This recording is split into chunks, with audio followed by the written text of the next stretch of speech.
Chegamos ao capítulo 13 de João e no dia de hoje falaremos sobre os capítulos 13, 14 e 15, desbravando mais uma vez o Evangelho de João, neste que inicia a sessão do Livro da Glória. Esta nova sessão do Evangelho de João, onde, diferentemente da primeira parte denominada de Livro dos Sinais, dos Milagres e Maravilhas de Jesus, neste Livro da Glória, nos debruçaremos especialmente sobre palavras de Jesus a respeito de seu ministério, de sua obra e de seu sacrifício, assim como a própria descrição do apóstolo João sobre esta narrativa da paixão de Cristo. Inicia-se este denominado Livro da Glória, a segunda parte do Evangelho de João, com o evento denominado de lava-pés. Jesus, conforme o apóstolo diz, sabia que havia chegado sua hora e amou os seus discípulos até o fim. Diferentemente dos evangelhos sinóticos, João não detalha a cerimônia de refeição da ceia, mas ele foca em eventos que giram ao redor da ceia. João, por ter sido o evangelho mais tardio a ser escrito, talvez não foque no ato da ceia, pois esta já era uma prática bastante estabelecida, inclusive na comunidade cristã, e este evento, provavelmente bastante reproduzido, não fosse algo tão inconsciente ou desconhecido dos cristãos. Por isso, João foca em eventos marginais, eventos que talvez não houvessem sido ressaltados pelos demais evangelistas, e o lava-pés é um deles. Jesus decide lavar o pé dos seus apóstolos, num ato de suprema humildade. O lava-pés era uma tradição milenar entre os povos do Oriente Médio, e a Bíblia inclusive relata casos de lava-pés no Antigo Testamento, como Abigail, por exemplo, se dispondo a lavar os pés dos soldados de Davi, pois o lava-pés denominava-se assim, pois toda vez que alguém chegava na casa de uma pessoa, esta pessoa, num ato de hospitalidade, oferecia a possibilidade de um de seus servos lavarem seus pés.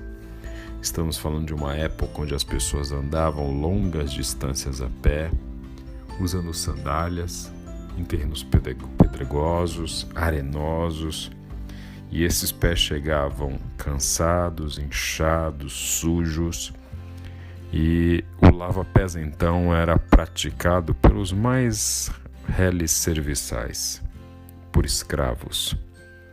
No entanto, quando Jesus decide lavar o pé dos seus apóstolos, ele está demonstrando que ele se coloca como o menor. E ele inclusive ressalta isso: se eu sou vosso Senhor e Mestre e estou lavando seus pés, assim vocês devem também lidar uns com os outros. Amor para Jesus é serviço. Jesus, neste último ato de encontro com seus discípulos nesta Santa Ceia, também prediz a sua traição. Ele diz claramente para os seus discípulos: um de vocês vai me trair. Eu imagino então que sussurram entre si: quem seria este traidor? Pedro sinaliza para o apóstolo a quem Jesus amava, o autodenominado apóstolo João, que então questione a Jesus: quem é este traidor? E Jesus fala a João: aquele a quem eu der o pedaço de pão que eu molhei na tigela. E então ele molha este pedaço de pão na tigela e entrega a Judas. Acredito eu que João não compartilhou essa informação com os demais. Acredito eu que talvez até João tenha se distraído no momento e tenha percebido aquela ação de Jesus compartilhar o pão uma olhada na tigela como algo corriqueiro e já não vinculasse a ação de denominar o traidor. E acredito que esta cena só tenha vindo à sua memória mais tarde, quando ele então conectou tudo e lembrou-se da palavra de Jesus e entendeu que aquele foi o sinal de quem era o traidor. Pois, sem sombra de dúvida, se o traidor tivesse sido explicitamente revelado ali aos discípulos, uma grande revolução poderia ter ocorrido naquela noite e houvesse até talvez uma reação contrária a este traidor. E na verdade, diga-se de passagem, Jesus, com essa atitude de indicar quem é o traidor e falar a respeito deste traidor, e virar-se para Judas e dizer: o que você tem para fazer, faça logo. Ele está deixando claro que o ato da traição, da crucificação e morte não está sendo um ato conduzido de forma alheia à sua autoridade. Jesus está no controle de tudo. E por mais que seja duro lidar com a traição e morte iminente, uma morte brutal e violenta, quando ele diz para Judas, possuído pelo diabo: o que você tiver de fazer, faça logo. Ele está ordenando a Satanás a fazer estritamente aquilo que faz parte de seu propósito. Jesus então inicia mensagens sobre um tema que perpassa todo este livro da glória: o amor. Jesus, neste capítulo 13, diz: amem uns aos outros, pois é isso que vai demonstrar ao mundo que vocês são meus discípulos. Pedro, quando percebe que Jesus está indo para a crucificação, ele diz: eu estou disposto a morrer pelo Senhor. No entanto, creio que com bastante tristeza, Jesus contra-argumenta com Pedro dizendo: você vai me negar 3 vezes.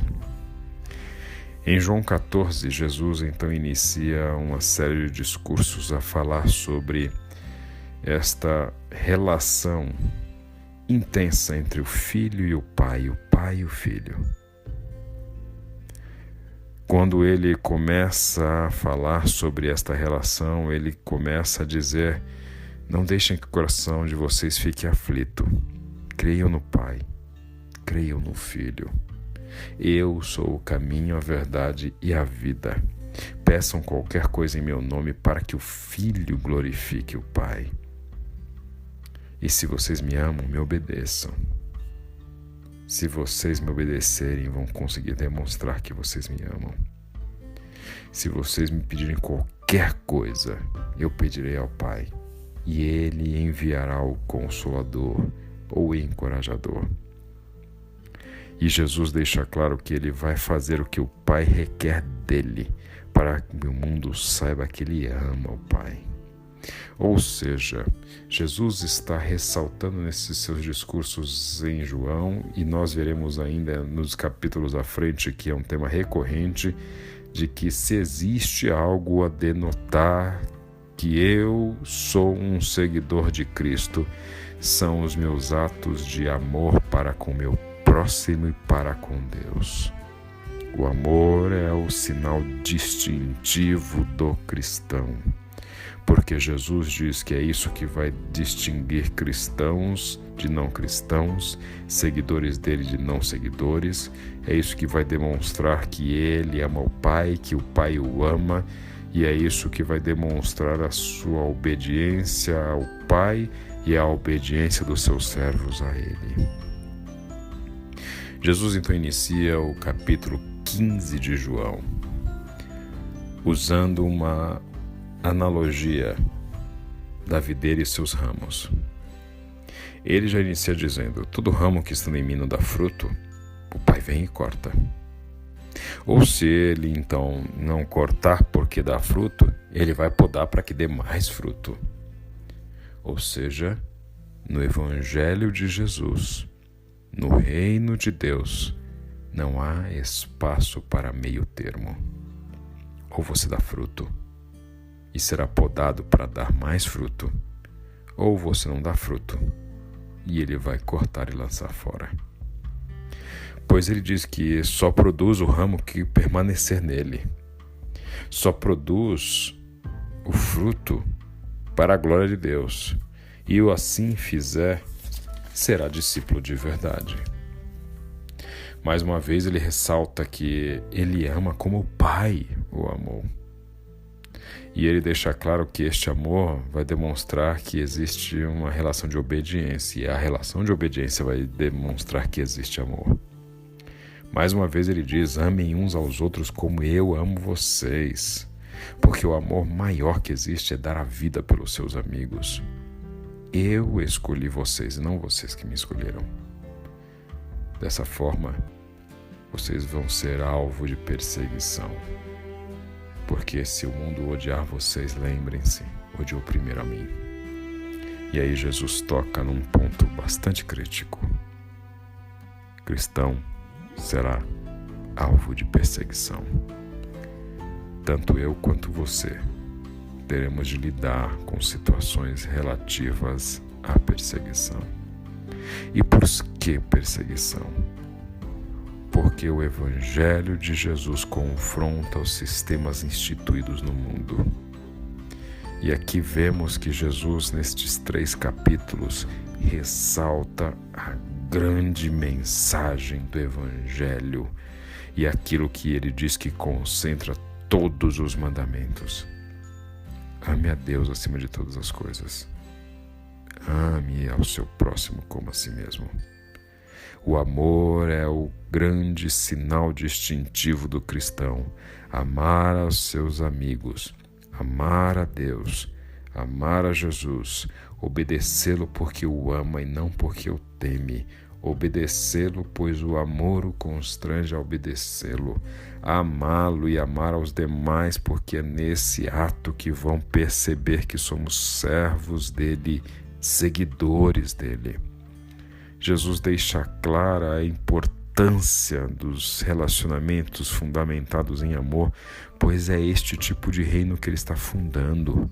Por isso é inaceitável relações odientas e demonstrações de violência e ódio dentro da Igreja de Cristo, pois se existe algo que Jesus não abre mão que seja uma característica do cristão, não é em nenhum momento nestes evangelhos que nós lemos até agora, e especialmente no de João, não é o distintivo do cristão que ele irá à igreja 1, 2, 3, 10 vezes a semana, apesar de ser importante ir à igreja. Não é um sinal distintivo do cristão se ele dá 10, 100, 1.000, 1 milhão de reais, apesar de que seja importante ofertar e contribuir.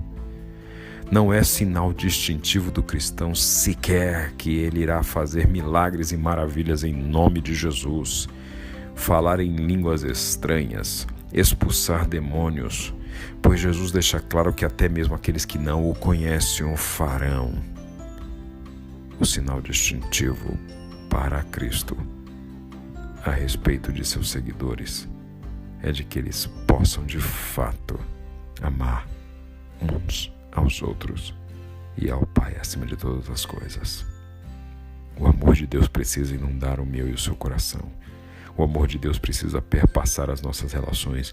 O amor de Deus precisa nos constranger a amar cada vez mais, de forma cada vez mais intensa, de forma cada vez mais inegável, convicta e irretratável. E se for para errar, que erremos amando. Em nome de Jesus. Que Deus te abençoe.